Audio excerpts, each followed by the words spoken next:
What I'd like to do today is talk a little bit about erection problems and how we treat them by using penile implants. The most common causes of erection problems are related to vascular disease, that is, narrowing of the blood vessels throughout the body, and vascular disease is common in our society. Probably the other common cause we find are men that have had surgery in the pelvis where either the nerves to the penis or the blood vessels to the penis may be damaged, and that's most commonly surgery for prostate cancer, but also surgery for bowel cancer, and some other surgeries in the pelvis may cause the problem. The aims of our treatment are really to enable a man to have an erection that's as natural as it can be, as spontaneous as it can be, and really fits in with his lifestyle. Ideally, we want a treatment that has very few side effects or any risks associated with it. A normal erection really is a hydraulic event, that is, blood's pumped into the penis under pressure and the penis expands and becomes rigid.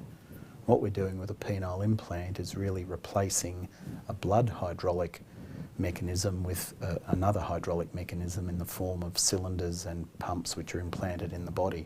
The best model of penile implant is what's called a fully inflatable penile implant, and it consists of three parts. There are cylinders that are inserted into the body of the penis. There's a reservoir of fluid that sits inside the patient's body adjacent to the bladder, and there's a pump which sits down in the scrotum between the testicles. And the patient is able to feel this pump through the skin of the scrotum and transfer fluid from the reservoir into the cylinders to fill the penis and mimic a normal erection. So these penile cylinders are within the patient's penis, within the normal compartments in the penis that get full of blood in a normal erection. So although this looks like it's a very artificial device, once it's inside the body, everything looks completely normal and no one else would even know there was an implant in place. What we're doing to cause an erection is we're going to pump fluid from this reservoir into the cylinders using the pump that's in the scrotum. So the patient needs to feel through the skin of the scrotum, identify the pump, and as they press on the pump, they slowly transfer fluid from the reservoir through into the penile cylinders. And you can see the penile cylinders start to arise. Now obviously they're contained within the penis so that they're symmetrical and they stay together. And as we pump them up, the penis becomes erect. The penis can be as hard as the patient wishes to make it. The harder they pump it, the harder it will get. And it completely fills the penis and really duplicates a normal erection. You can see the fluid is emptied out of the reservoir because much of the fluid is now in the cylinders. Another advantage of a penile implant is the erection will stay up as long as the patient wishes because they need to press the deflation valve for it to go down. So what will be a completely normal erection that enables them to have sexual activity with normal sensation, normal ejaculation, is then totally under their control. When they've finished with it, they need to feel the deflation valve, press that once, and if they're prepared to sit and wait for a few moments, the implant will slowly go down by itself and therefore the penis will go into a flaccid state by itself. You can actually see that going down now.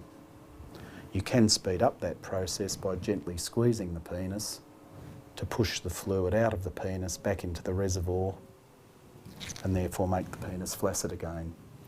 So it's a very normal erection in terms of how it's produced. The difference is we're pumping the fluid in rather than the body pumping blood into the penis. But in every other way, it's really duplicating a normal erection. Now, penile prosthesis operation is done by making a cut on the front of the patient's scrotum. So all these components are put in through a small incision on the front of the patient's scrotum.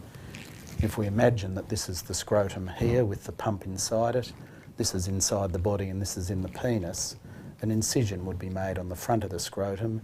That enables us to put the cylinders in the penis, the pump in the scrotum and the reservoir inside the body. And as I said earlier, there's nothing that would be visible to anyone else. It's all completely contained within the body. The penis looks completely normal when it's down, and as I've just demonstrated, it looks like a normal erection when it's inflated. The one thing I think patients are impressed about with implants and perhaps a little concerned about initially is that all the other aspects of sexual activity function completely normally. That is, the sensation of the penis is exactly as it was before. Their ability to have an ejaculation or an orgasm is exactly the same as before. So really what an implant is doing is restoring the rigidity of the penis for them, but all other aspects of sexual activity function exactly as they did. In other aspects, as I said earlier, I think an implant is the closest we can come to duplicating a normal erection. It has the advantage of being spontaneous for the patient. They're able to inflate it within a short time. It looks like a normal erection. They're able to deflate it whenever they wish. They don't need to consider whether they've taken a tablet half an hour before they want to have an erection. They don't need to think about injections and the inconvenience of putting injections into the penis. So certainly in terms of spontaneity, they're very good. Penile implants have been around in some form for about 30 years now. The current models are obviously much more advanced than the older models and have a lot of extra benefits. There have been a lot of surveys done over the years of the satisfaction rates of penile implants, and universally patients that have been counselled correctly and understand what an implant does always give a very high satisfaction rating. In the order of 89 or 90% of patients would say they're very satisfied. They would recommend that someone else has the procedure if they had the same problem, and it's fulfilling all the things they thought it would.